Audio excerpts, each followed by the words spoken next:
purpose. And I think that's really a lot of what we're seeing now in our society. It's the consequence of people living without purpose, right? People not having meaning. They don't know why they're here, and they don't have anything that they're striving toward. It's important to have something on your horizon that you're running toward as a human being. And so many people don't have that. They just exactly the way you described it, right? They jumped into something that they didn't want to do.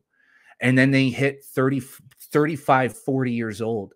And they're like, holy shit, what the fuck was I doing all this time? But they'll never voice that. They'll never vocalize it because they're too afraid to, right? So the way it comes out is through other means, right? And actually hating other people, I think those are probably the kinds of people who are really, so hateful and judgmental online.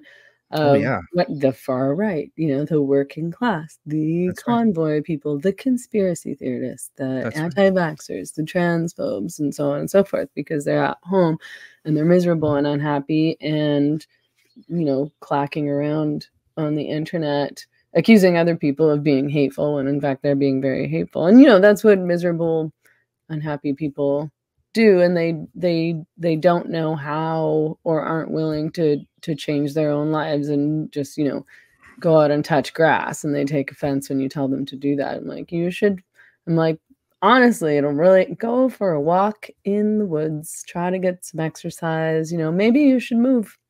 Maybe you should move to a different province or a different country, or but that's it. They don't like disturbances. Pick up a hobby, and they're like, I don't have time for that. You're so privileged. Right. That's it. I'm so privileged. You make 4 times as much money as I do. Right. But they view you as privileged, and this is what I was going to say. They don't like disturbances to the status quo, because the status quo is where they're comfortable. So they look at you as being privileged because you're able to exist outside of that status quo. You disturb the status quo, right? And so when you disturb the status quo, you kind of pull the curtains aside and show people get to see all the bullshit behind it, right? And so, that's why people may not like you or may not like me, and it's because we reveal the truth. We shine the light on their misery.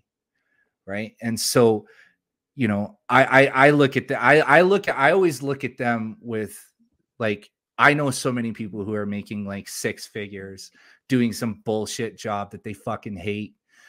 Twice a year, they go to Mexico or they go to Las Vegas and they cheat on their wives. They do coke all weekend.